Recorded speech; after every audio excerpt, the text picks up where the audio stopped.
Un riche banquier était horrifié de découvrir que son enfant se moquait du fils de son concierge parce qu'il était pauvre. Il a donc mis au point un plan pour lui donner une bonne leçon. Le banquier Henri Marson aimait son fils Colin plus que tout au monde, et il nourrissait de grandes ambitions pour lui. Henri laissera à Colin une fortune, plus que ce que le garçon pourrait dépenser en une vie, alors il voulait avant tout que son fils devienne un homme bon. Cet après-midi-là, Henri avait annulé une réunion pour pouvoir aller chercher Colin lui-même à l'école. Il était parti pour un long voyage en Extrême-Orient et son fils lui manquait terriblement. Henri a garé sa voiture devant l'école et en est descendu. Il a immédiatement aperçu Colin à l'intérieur des portes de l'école, mais ce qu'il faisait l'a surpris. Colin se tenait au milieu d'un groupe d'autres enfants de 10 ans et tous semblaient concentrés sur un autre garçon qui était mince physiquement et qui avait une touffe de cheveux bruns et un visage fin. Colin se moquait de lui en disant « Allez, montre-nous encore tes chaussures ». Puis Colin se tourna vers ses amis et s'exclama « La différence entre un fils de banquier et un fils de concierge, ce n'est pas seulement les chaussures à 500 €. Si est là que ça commence. Tu es un perdant, Jared, tout comme ton père ». Henri fut horrifié de voir Jared fondre en larmes et Colin se mettre à rire et à applaudir avec ses amis. Colin appela Jared, « Et Jared, tu as besoin d'une serpillière pour sécher tes larmes ? Demande à ton père. Il en a une. » Henri n'était plus seulement horrifié, il était également furieux. Il avait grandi parmi 10 enfants dans une famille très pauvre, et il avait été victime de brimades parce que son père était chauffeur de bus. Et voilà que son précieux fils rendait la vie d'un autre pauvre garçon misérable. Henri cria « Colin !» et vit son fils regarder autour de lui et devenir tout pâle en le voyant. « Papa, » dit Colin, l'air nerveux, « je croyais que tu revenais demain. Quelle bonne surprise !» Henri grogna, « Monte dans la voiture. » Et Colin s'exécuta, se précipitant sur le siège arrière et mettant sa ceinture de sécurité. Henri observa son fils dans le rétroviseur. Son premier réflexe fut de lui lire la loi sur le harcèlement, puis il se rendit compte qu'il devait essayer de lui donner la leçon d'une autre manière. Il savait que Colin avait peur, mais il n'a rien dit et, une fois rentré à la maison, il a appelé la professeure principale de son fils, Madame Savel. Madame Savel a écouté le plan d'Henri et a fait quelques suggestions. Le lendemain, elle a fait une annonce, « Bon, les élèves. Demain, nous allons visiter une banque et vous apprendrez comment fonctionne l'argent, comment ouvrir un compte et tout ce qui a trait à la banque. » Colin a levé la main. « Madame Savel, c'est ce qu'il est crié. Mon père est banquier. Je sais, Colin, » lui a répondu Madame Savel. D'ailleurs, nous irons visiter sa banque. Oui. Colin ne put s'empêcher de lancer une pique à Jared, le père de Jared y travaille aussi, il sort les poubelles. Toute la classe se mit à rire, mais Madame Savel s'empressa de lui dire qu'elle n'était pas d'accord avec ce qu'il disait. Monsieur Marson avait raison. Ce garçon avait vraiment besoin d'une leçon. Le lendemain, toute la classe s'est rendue à la banque avec Madame Savel, et Henri Marson était à la porte d'entrée pour les accueillir. Il a fait un petit discours pour leur souhaiter la bienvenue et leur a expliqué que chaque enfant serait accompagné d'un de ses employés. Chaque personnel ferait visiter les lieux à l'enfant, lui expliquerait son travail et le fonctionnement de la banque. Colin s'attendait à être associé à son père, mais il a eu une surprise. « Colin, » dit Madame Savel en lisant la liste. « Tu seras avec M. Kurt.M. Kurt, qui se trouve être le père de Jared, Ceste avancé et Colin secoua la tête, pas question. Papa, je veux être avec toi.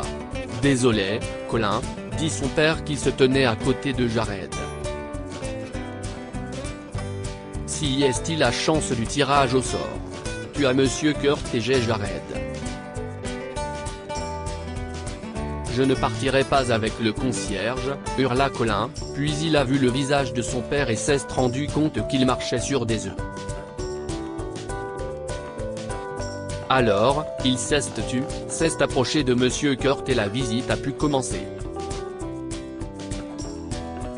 Monsieur Kurt lui a expliqué ses fonctions, qui consistent à s'assurer que tout le bâtiment est non seulement propre et bien rangé, mais aussi que toutes les réparations soient effectuées. Il montra à Colin son bureau, ce qui fut une surprise pour le garçon. Monsieur Kurt disposait d'un petit espace de travail très agréable, équipé d'un bureau, d'armoires à fournitures et d'un ordinateur qui lui permettait de tenir à jour l'inventaire et de demander les matériaux nécessaires au nettoyage ou aux réparations. Mais pour Colin, la meilleure partie de toute la banque était un énorme aquarium dans un coin du bureau de M. Kurt, dans lequel il vit un poisson tropical. Waouh, s'est-il exclamé. Quel beau poisson. Monsieur Kurt a commencé à nommer les espèces exotiques de l'aquarium, mais Colin l'a interrompu. Je sais, s'est-il réjoui. Si est-il un poisson clown? Le père de Jared sourit. Je vois que nous avons quelque chose en commun. Nous aimons tous les deux les poissons. Oui, dit Colin. Je regarde tous les documentaires que je peux trouver sur la mer. Je veux être biologiste marin ou océanographe un jour. M. Kurt sourit. Moi aussi, a-t-il dit. Pourquoi ne l'avez-vous pas fait? Demanda Colin.